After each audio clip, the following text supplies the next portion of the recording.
Alright mga kapatid, magandang umaga po. God bless po sa lahat. Salamat po sa mga nakaka-appreciate ng mga videos ko po at content. Buong puso po ako nagpapasalamat at nawa nga ay huwag po kayo magsawa. Kung mabigat naman po yung subscription, kahit like lang po, masaya na po ako dun. Naiintindihan ko po yun. Salamat po at God bless sa lahat. Magbibigay lang po tayo ng reaction at opinion regarding do sa nilabas ng parang tawagin, parang manifesto o letter ng College of Law ng UP at saka meron din atang nilabas na letter yung Lasal, di ba? Bigyan natin ng reaction at opinion. Base po sa opinion ko lang po yun ha. Nag-opinion lang po tayo, okay?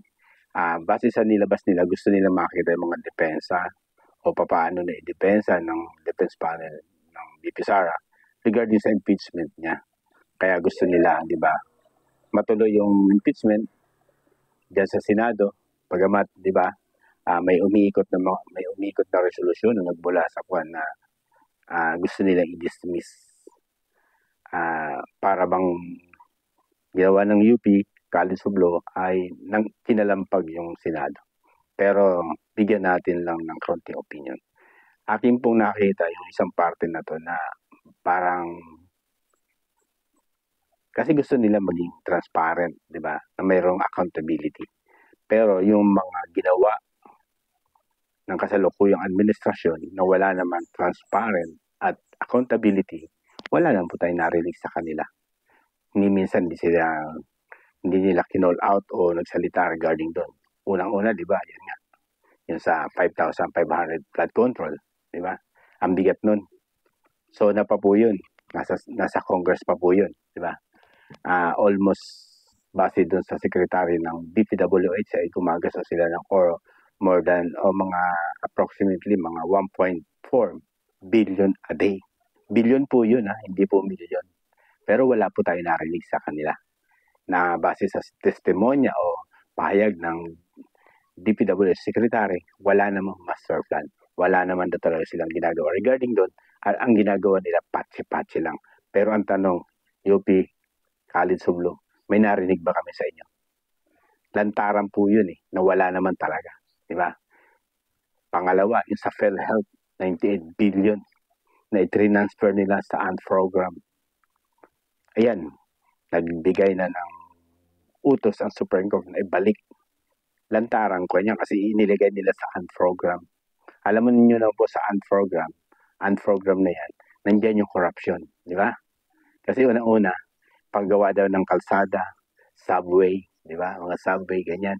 Pero alam natin, nandiyan yung porsyento niya.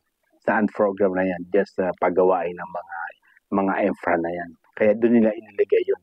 Pero pinagbawala sila ng Supreme Court. Meaning, labag sa batas na yung pera ng PhilHealth ay ilipat sa program. May narinig po ba kami sa inyo?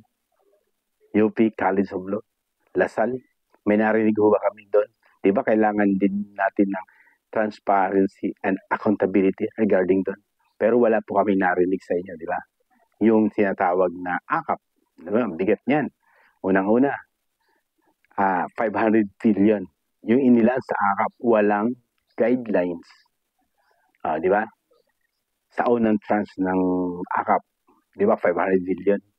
Pangalawa, 26 billion na tayo. Sa kanya yan. May narinig ho ba kami sa inyo? Wala kami narinig sa inyo. Di ba kailangan din natin na accountability doon? Transparency. UP College of Law. Di ba? Lasal. Di ba?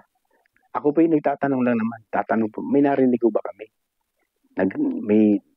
Naglabas ba kayo ng tinatawag na letter o manifesto para tanungin kung saan napunta yung bibinintang gold na 25 ton?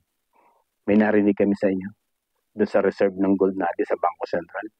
Ang tanong, saan napunta yung pinagbentahan nyo? Naitanong nyo ba kung saan napunta yung pinagbentahan ng 25 tons na gold? Natanong nyo ba?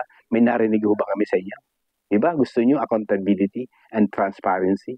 Pero naglabas ba kayo ng letter o naglabas ba kayo ng manifest para tanungin kung saan napunta yung pinagbentahan ng gold? Wala kami narinig sa inyo. Diba? Kumo, diba? Kasi nga, tingin ko, observation ko lang opinion ko lang po, sarili ko opinion. Siguro, kasi kakaiba yung administrasyon na to. Ibig sabihin, tatanong lang po ako bahag ba ang mga buntot nyo? Di ba? Baka mangyari pag nagsalita kayo o kinustyon nyo yung mga bagay nito, bigla na lang kayo damputin. Katulad nung nangyari kay PARD, Digong, na dinampot na lang kahit alam nyong labag sa batas yun. Di ba? Hindi dumaan sa tamang proseso, di ba? Hindi dumaan sa tinatawag due process, hindi dumaan sa isang korte muna dito sa atin, basta dinampot na lang, na wala namang jurisdiction ng ICC. Pero ang tanong, may narinig ba kami sa inyo? Nakundinahin nyo yung sa part na yun dahil labag sa batas yun, di ba? Isang Pilipino, pinadampot ng isang Pilipino rin, di ba? Labag sa batas yan, di ba? Oh, pero ang tanong, may narinig kami sa inyo na ganun tanong? Siguro nga, opinion ko lang, kaya hindi kayo nagsasalita regarding doon, kasi una-una, alam nyo, kakaiba ang gobyernong ito, na baka bigla na lang kayo damputin. Meaning, opinion ko lang po mga bahag din buntot nyo. Di ba? Sa part na alam nyo mali, pero nananahimik kayo. Ito, kaya sinasabi ko mga kapatid, mahina ako sa mat mahina ako sa mat, pero alam po yung billion at saka yung million. Ginagastos na ating bayan, billion, pero wala kami narinig sa inyo.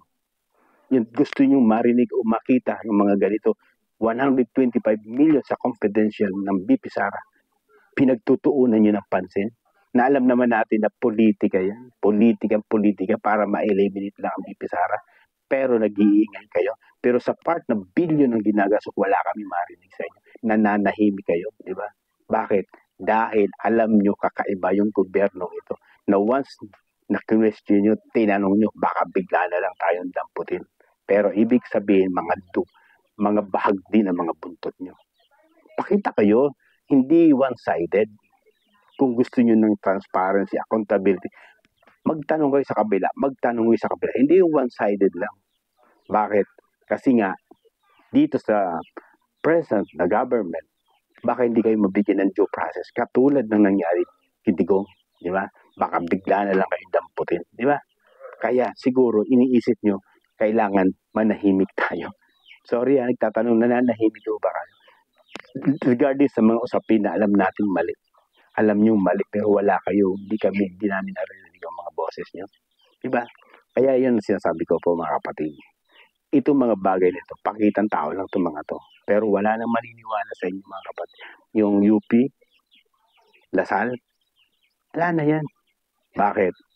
Alam naman ng lahat na alam natin na kaya kayo nananahimik kasi bahag din ang mga buntot nyo. Baka bigla na lang kayo daputin. Nagtatanong lang po, bahag ba mga buntot nyo? Ganun lang mga kapatid. Sana nga mga ganun sistema, pakita natin na alam natin may mali. Questionin nyo rin. May mali labag sa batas, questionin nyo rin. Hindi lang yung one-sided. Okay, nawa nabigyan natin ng tamang opinion at reaction at para sa kagaganda ng ating sitwasyon. Salamat at God bless. Ingat po tayong lahat.